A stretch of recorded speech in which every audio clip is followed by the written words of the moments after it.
Grayskull convention. What are your first impressions when you saw this standard, and what do you think now? Okay, I think I've seen it a few months ago. You showed me a few months ago, and I think I actually got to see it really in person just last night, and I was impressed. It's the first time I see something made by Shapeways, and I was impressed by the quality, the level of details that you can achieve on Shapeways is very good now. So it's a very good piece. I like how it's engineered, the way it holds the banners. It's a very clever way to do it, and keep it reusable. So as the first time I was here, I was impressed by how German fans are creative and active in doing their own things, and that's always blown my mind. And even this year, I see all this stuff you guys do, and really there is nobody else doing the same. Any other community, any other He-Man fans community in the world that does so much stuff on their own. They try to be creative, they do costumes as good as you guys do. So, and that was like, okay, this is an actual piece that can be used with the figures, and so what's better than that?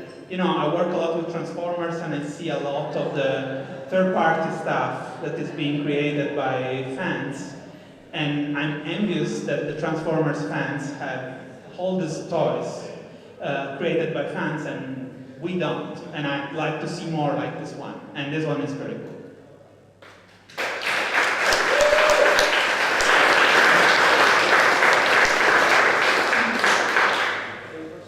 So now, since you guys know I haven't done anything related to He-Man in the past 2 years, which is not completely true, but not pretend you never heard what I just said. You know, I work as a toy designer, and Pierre here had an interesting experience about it.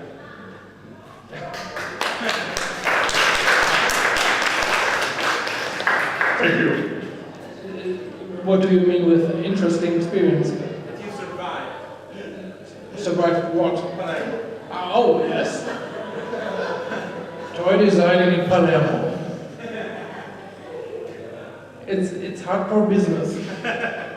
The main, it's not about the toy design itself, but it's getting there and getting from location to location. I mean, it's kind of a cliche that Italians drive mad, but it's totally true. That totally explains why they build their cars so cheap. They can't be expensive, but they totally don't care for it. Every car that had edges and clean lines is between days, rounded like driftwood. But only in South Italy. Pardon me? Only in South Italy. Only in South Italy. I guess there's a gradient. That it's getting worse down. So yeah, I've done actually a very long internship at Emiliano Studio, and I'm up here mainly which is just a room in my apartment. Self-marketing. No, it's a studio.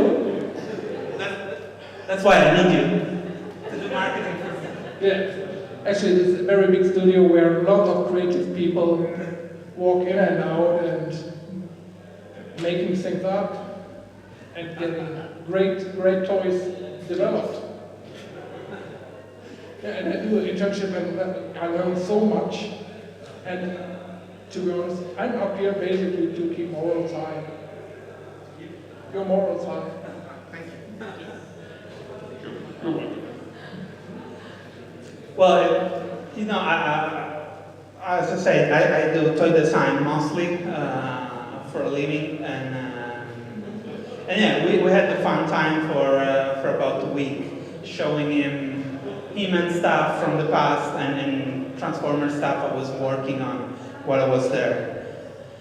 But of course, we spent a lot of time looking at toys, etc. Have you been to my collection? Oh yes, oh yeah, that's the thing. My apartment is not really big, but not really small either. But no, it's pretty small. It's 82 square meters. Yes, stagway to get to the bathroom.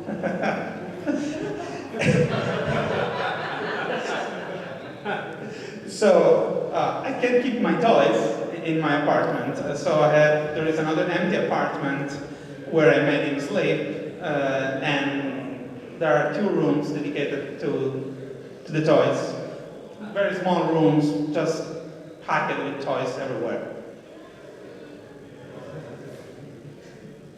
Small is a very bendable term. He's Italian, he doesn't give much space. But the ceiling is very, very high. It's a very old building, so the rooms are really, there are big. Except the room where my toys are, because it's divided in 2, so the ceiling is actually very low. You forgot. So we get into the first room and get into one of those golf caddies, you know, the little cars for golfers. And we drive around and we show his stuff.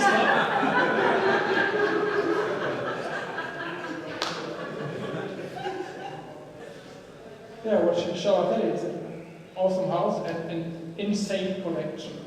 And I mean, that Demon got angry when it went so much collection.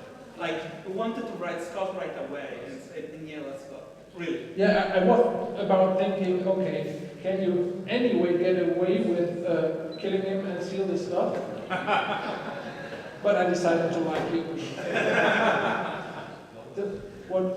What I found really interesting, I don't know what it is with you, but me as a collector, I had my childhood memories on my toys, and I got away with it during my adolescence. I grew up, I cared more for girls, and then I cared for cars, and then again, I see my mistakes. and then again I called for toys again. And Emiliano took a very different way on that. That's the problem. Wouldn't you love to tell us how you never changed your... He never stopped. Plus. That's these awesome stories from when you saw that there were actually more figures. That the line didn't lie, actually. Which one? Marvel.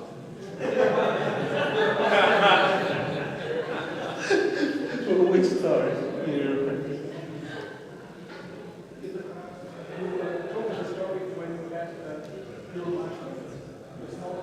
And then you discover that there are a lot of other figures that you don't even know about. Okay, I made that up. Actually, I discovered that there were people in the world that didn't know that, like, the Titus and Megator existed. It was my first time on the internet in '99. I went to a public library, and I found Adam Tyner website and there were like 2 or 3 He-Man websites in '98 actually. And I found a list of figures, and I found a list of prototypes, and Titus and Megator were listed as prototypes. And I said, I have these figures. And then I thought, there's a chance to do a lot of money here. And I didn't, because I traded, I bought a bunch of Megators and I traded them for a Newcastle Grayskull and a bunch of He-Man from Spain. So that didn't work at all. Some of your collection, some pieces of your collection, aren't they not in the box that you had as a kid? Yeah, well, the base of my collection were the toys I had as a kid, but I rebuffed almost everything, I think. Oh, Megator NT, the only Megator NT I kept are the one I had when I was a kid. And that is pretty stupid. I could have bought at least new copies. They are still in the boxes, they're still pretty good, except that the gold on Titus evaporated. There is no more gold, it's all gray. It's pretty sad. Who in the world saved the boxes? Which one of you saved the boxes? Is there anyone who saved the box he had as a kid? Nobody kept custom Grayskull box. He's from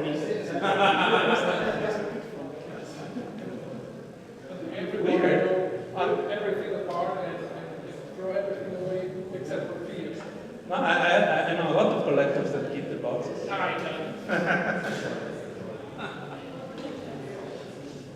What else was weird in the room? I'm trying to remember. I mean, there are some stupid stuff there.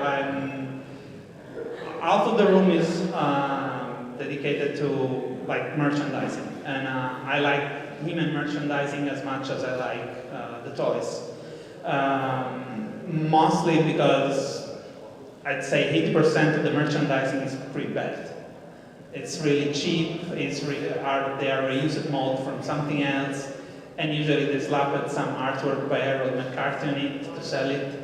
But they are so tacky looking and bad looking that I love them. I showed you maybe the telephone. No, I showed that to him. Did you see the telephone? Do you guys know the He-Man telephone from the 80s? It's a brown thing with a gold power sword on top. It's pretty hard. Totally ugly, but awesome as a collectible. As you see, I really don't have like a story to tell tonight. I could bore you with bad stuff that you probably heard about. So if you want to ask questions or heard something specific, even about the work we do at the foundation, or some random question about He-Man in general that there is a tiny chance I know, we were discussing if Tila was blonde or red in the beginning with Mark, and we found out that the prototype had as an element because she was supposed to be the sorceress, and like stupid stuff like that may be interesting to talk about. Because if we don't do that, if we don't ask questions, I'll start talking about Transformers. Which I can tell like the lineup for the next movie, if you want, then I'll get arrested probably and sued by Paramount. So probably that's not a good option, or tell what is going to be in the next Transformers cartoon. That will be even worse, but no, Paramount is worse than Hasbro. So, let's talk. Let's start a topic about something. Don't be shy. Mark. Tell me about that great phone that you did the label slap on. The what? The phone. The He-Man phone. The He-Man phone? Oh, the phone. Yeah, what about them? I was kidding. Oh, you want to know more? No. Well, there was an item called, I don't have it, but I so wanted, call it Super Balls.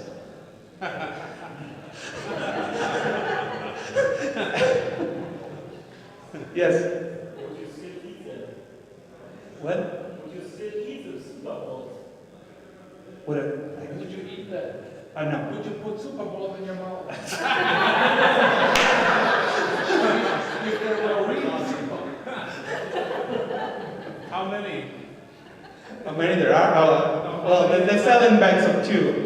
That sounds also scary. They were just bags, like plastic bags with Masters of the Universe logo on top, and just these 2 rubber balls. It's true. It's true. You guys have seen them somewhere. I posted a picture with the Super Balls.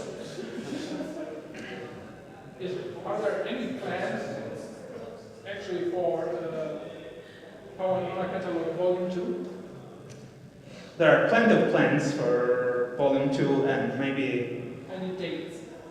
No. I think around February 2024, I think. Probably, yes. Pending that Scott has been fired and Mattel has shut down. Yeah, maybe February 2024 will do it. No, we're actually working. I mean, we've kept collecting a lot of stuff, and probably I'll talk more in the other panel about the foundation. The one thing we can do and we want to do is a toy guide, because there are like plenty of Transformers toy guides, there are G.I. Joe toy guides, in Japan they are full of books about toys, and there is no He-Man toy guide, a good book with toys. So we want to do one, and we started photographing toys for the past 2 years. The problem with He-Man toys is that there are variations, and as you probably know, there are tons of variations, and there are the variation released in Europe and the variation released in US, and just between those we have the Hong Kong, Malaysia, Taiwan. France is different. Yeah, it's their own thing. Then we have all the other international series, like the Leo from India, the French line, the Congos, the Rotoblast, the Estrella. There are all these different lines where the toys were all different, and tracking all them down is impossible. It's like we say, we want to be as complete as possible, but we'll never have all the toys right away. So the plan would be to have a book that is complete as possible, that acknowledge all the variations that are known, and have photos of what we can find. And keep updating this book like every 2 or 3 years, publishing another version with new stuff when we get it. And the problem is when you think you got hold of almost all of them and you know all of them, a guy came in and tell me, well, do you know about all the Princess of Power variation? And I said, oh yes, I know about Castaspella legs variation, I know that Glimmer had different gems. And I'm talking about the Estrella, the Congost, the Principessa del Poder. So, is this stuff real? Yeah, I have them all. So basically there is as much for Princess of Power than there is for He-Man. And I started to cry because I say, no, nothing about this. And it's crazy, like there are certain things that are completely crazy, like there is a crystal castle, I think it's the Rotoblast from Venezuela, where the furniture that in Crystal Castle are clear plastic, they are just regular blue plastic, not translucent at all. So try to get a hold of one of those, it's impossible. So we're working on it, working on a book like that and having it made with the quality we want, because of course we want to do the best book possible that has to put to shame every other toy guide made by fans. Because I have this problem, I know, I should get cured. It's taking thousands and thousands of photos, and these photos needs to be adjusted, and then they needs to be extracted. So, just cutting the figure from the background. And literally, I think I have 20,000 photos to do. And still a lot of photos to do for like 2002 and New Adventures and other sheer stuff. So it will take a while, but we're trying to do it. So eventually there will be a toy guide. And that's... Is it pure toy guide, or is there also other merchandise? No, this will be just a toy guide, and just fitting it in 300 pages will be a big problem. The good news about this is, legally, once, if you photograph a toy that has been sold, and you put it in a book, nobody can tell you anything about it. So they cannot stop us from doing this, which is the real good news for us. Not that they managed to do it, anyway. For the merchandise, we probably don't have one.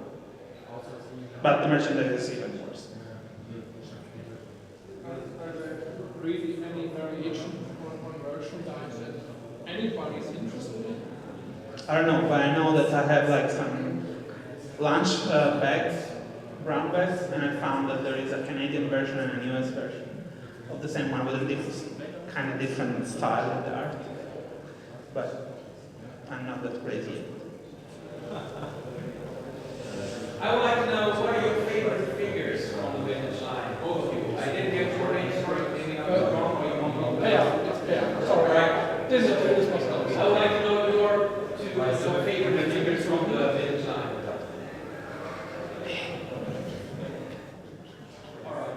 Well, no, it's hard. I know which is my last favorite. Okay, stop that. Let me go on. I never really liked Blast Attack. Okay, fair enough. It's the feature. I don't know. An exploding guy that just break apart in two sides. Then what are you going to do with him? And also the design.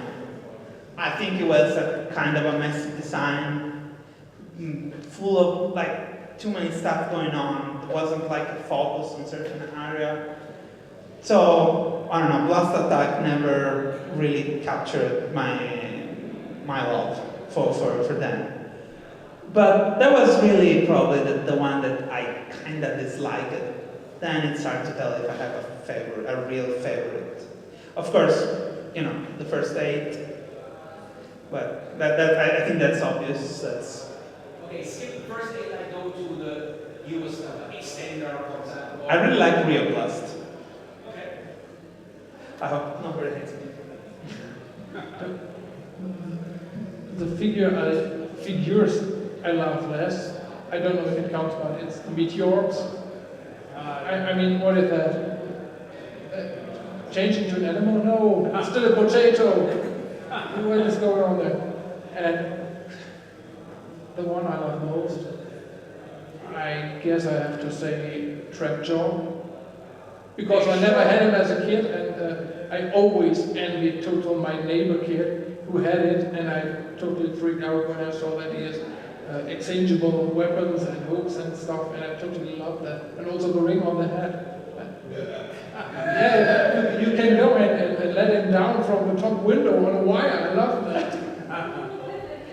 So that is one I have very vivid memories in, and I guess I like him most.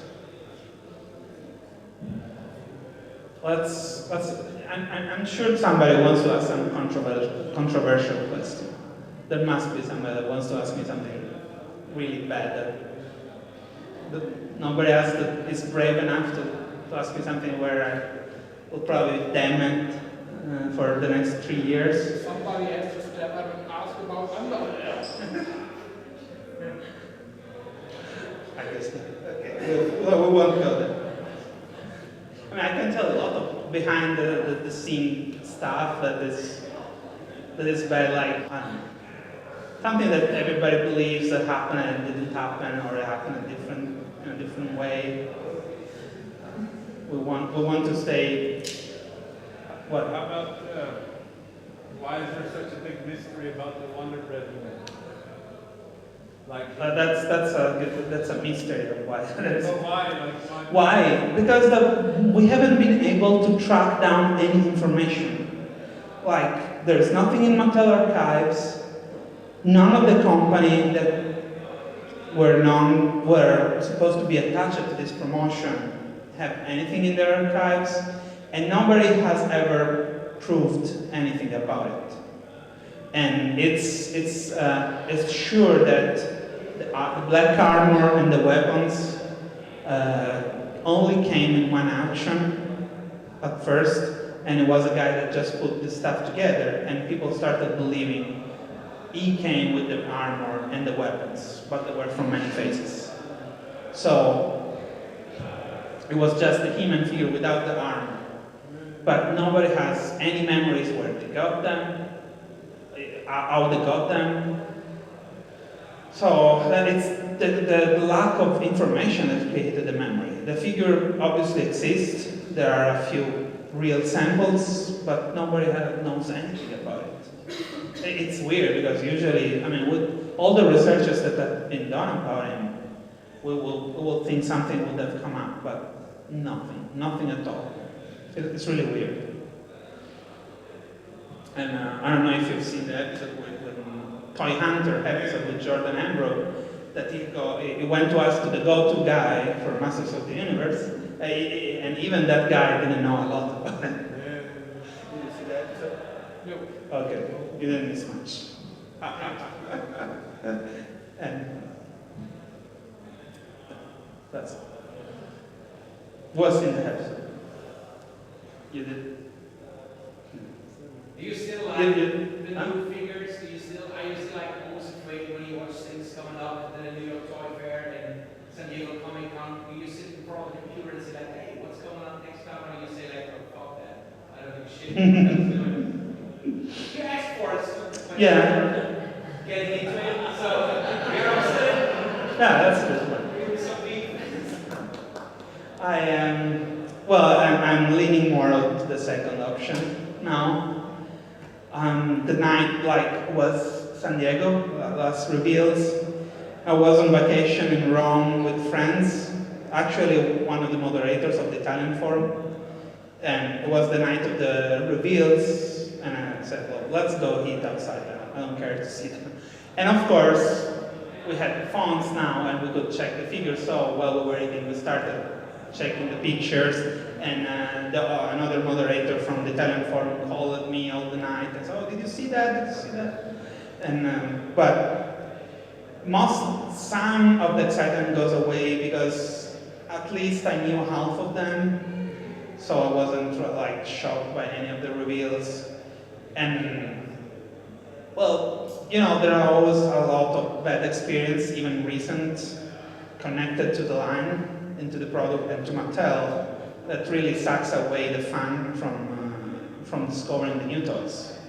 I'm looking forward for like 3-4 years from now, even more, when I'll be able to look at these new toys and possibly have forgotten everything else that was going on at that time, which was pretty bad from all angles. And I'd really like to enjoy the toys, to enjoy the sculpting and the figures, but I can't. Everything reminds me of something that happened, so it's pretty hard to enjoy them. So yeah, I check the reveals because I have to, you know, I keep my mind as an archivist, so I need to know what's going on. But the fun is gone for now. Hopefully it will come back. If you look at the reveals from the next year, there's a lot of very expensive tooling going on. And I don't know what it is with you, but in the last year, I was thinking often, oh God, Grazellka again. And I was feeling like they're saving a lot of money on tooling and give us a lot of parts we already knew or very, very poor tooling. And then next year, there's a lot of tooling going on, and they built completely new tool figures. Yeah, that's pretty weird. They should have less money by now. Right, and is that maybe a thing that they needed subscribers so badly that they're spend so much money on tooling? It may be, but I don't think that's the reason they needed the subscription. It's still like they need to have a certain number of units sold to put an order at the factory, and of course they need to guarantee Mattel a certain profit. So the number is the combination of these two elements, not much of how much tooling they're doing. I think. What do you think? Where does the gap come from the tooling process I felt last year and next year? Well, that's surprising me too. I don't know why now they can do more pieces than they couldn't last year. That's pretty weird. But that's also the thing. Oh, Mark has a question. I'll finish this one. That's the thing that bothered me with this thing about the subscription. Before, the risk was on the company and the stores, like Walmart, Toys R Us, etc. They were the guys investing the money and taking the risk of selling the toys or getting stuck with them. Now the risk is transferred to us. We are the final customers, and we're asked to buy all they do, so they can keep doing the toys. I just don't think that's completely fair. I understand the logic, but I don't think we should be doing what Walmart does. It's weird. We are the fans, we are the customers. We shouldn't be burdened with this, with Mattel risks and companies' risks. I think. Mark. More general question about toys in general. From what I understand, I don't have my finger on it like maybe I used to. But from what I understand, most kids from the age of 6 to about 14, they are completely dedicated to the digital games. That's where they spend most of the time. But the idea of manipulation, like, used to be so important, put them in the play pattern, is seems to be changing. And I don't think we can deny that. I think it's fact. So based on, if you comment on that, and then the next thing we suggest, where do you think the general direction of toys will go next? I mean, you're collectors and you got a lot of knowledge of several brands. So I'm fascinated with what happens next in toys. Are there any toys? It's a question I was wondering myself. I've been asking myself too for a long time. I've seen some interesting things. Well, first I think that it will move part of the marketing will move to collectors, to adult collectors. And raise the prices, have small run of stuff, but is expanding, not to the level that can replace kids, I think. But I see a lot of more and more adults buying toys. And as I was telling you, there are a lot of small groups that do independent toys. Not just the vinyl figures, but actual toys. Like the Transformers guys from China that do unlicensed Transformers, but they do awesome toys. So I think this will keep expanding because it's going on. The problem is once our generation is gone, the next we grow up with toys. So we still want to buy toys. This new generation that at 4 is already moved to digital media. Will they want toys when they will be adults? Maybe not. So what will happen then? That was scary. And the other things that one of the most interesting things I've seen, I don't know, do you know Skylanders? That was very interesting because kids love it and loves having the figures. Do you guys know what Skylanders is?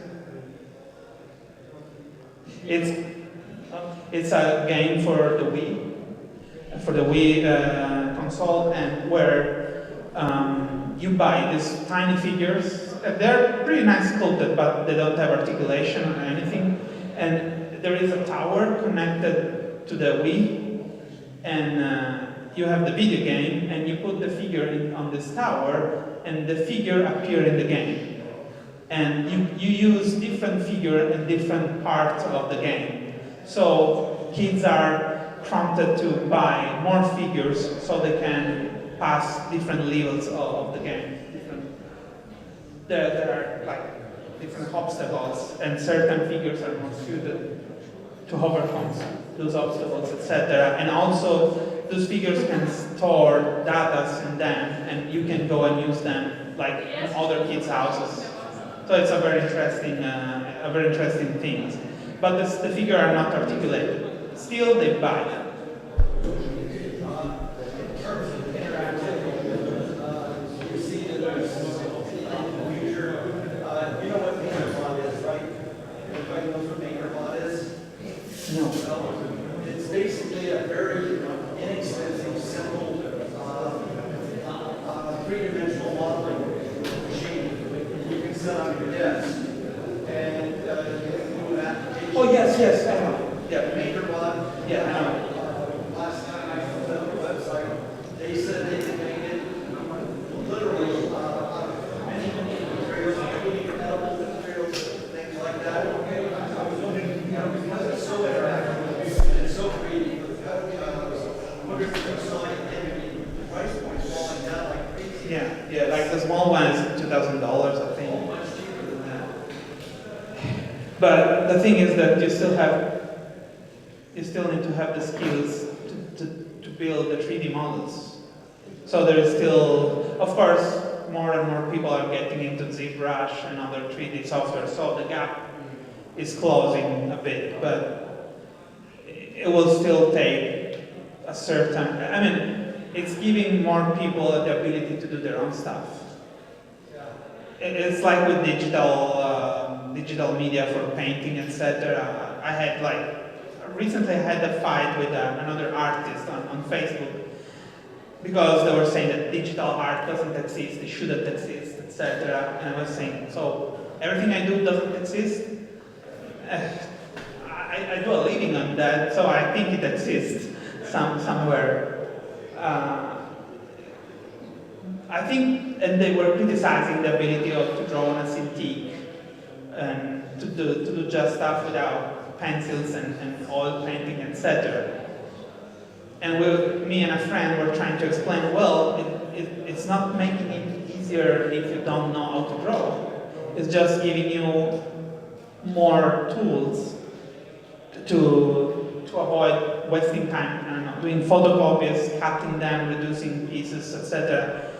And the same will be, it could be for toys, I think, where people that cannot go to a factory in China and have injection molds, etc., but they still have the ability to create interesting ideas.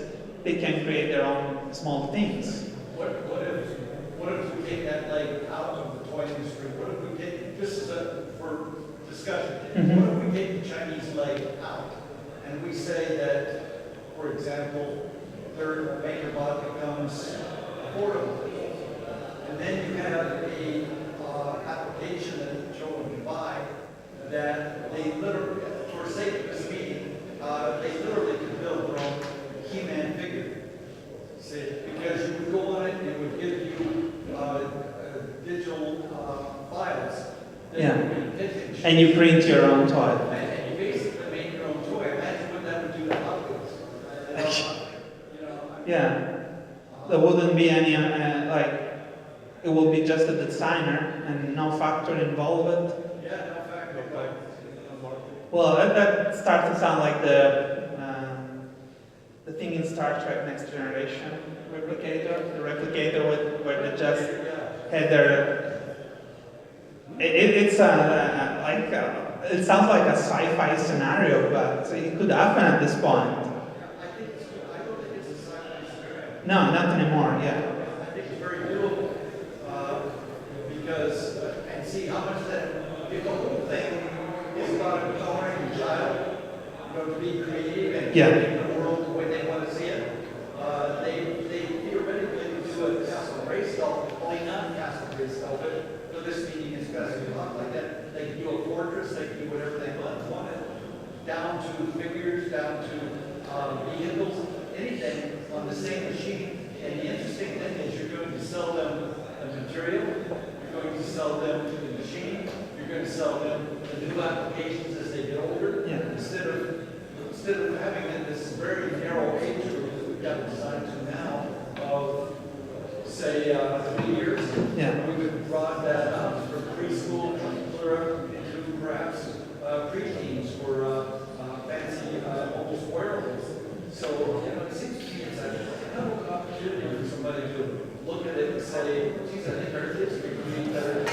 Yeah. In fact, that's what I'm saying. By the way, you dump the package, you dump the Yeah. shipping, you dump the safety issues. Yeah. You dump all of this stuff. You dump the minimum unit needed because it can be one or it can be thousands. Yeah. Yeah, there are advantages. That technology is ready to go right now. Yeah, that's true. Ready to go. Yeah, so we won't have a shrink it down castle Grayskull. We can have a full size one because it's all about getting the material to build it and a machine big enough.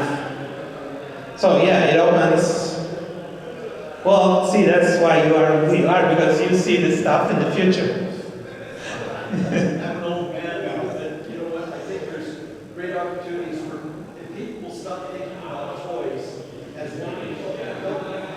I love the collectible business, but the collectible business, as we know, will always get compared to a smaller. Exactly. Yeah. So, looking at us, maybe the designers, maybe better collecting it, that are interested, they should start thinking outside the box about what a toy is.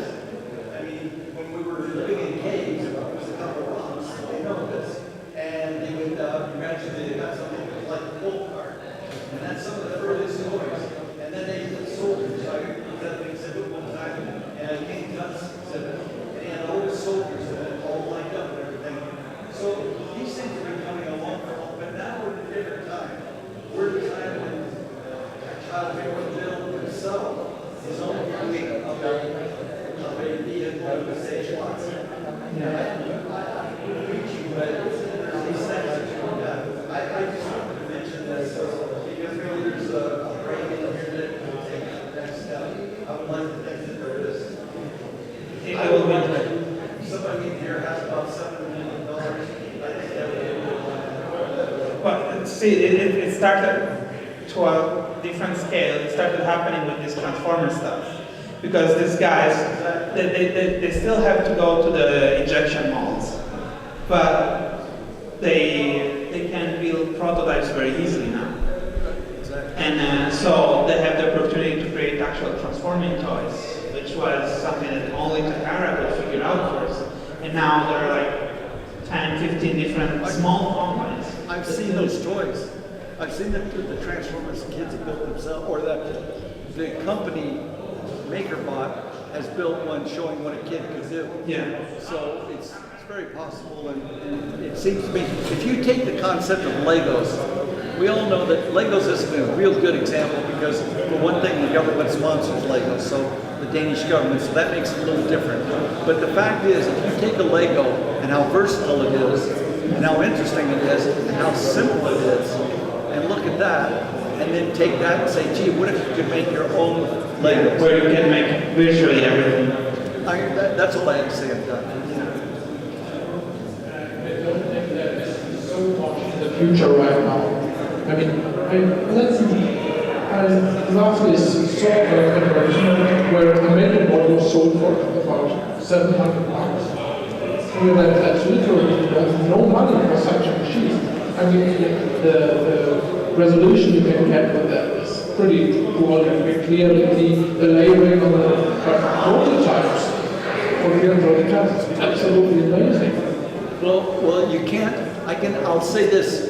Maybe it's a cynicism of a elderly statesman, but I'll say this: the existing toy companies will never back that kind of thinking and that kind of idea, because that's not where their money is, and that's not where their security is, and that's not where their careers are. It's going to take somebody like off the wall. I think it looks like it will be like a discussion between you two. Okay. So, I think it's more relaxing for everybody if you just talk somewhere where you can be more quiet and not just have to shout at everybody. So, I think fortunately we can call it a day. That's the last of our program. Give it a hand to these guys.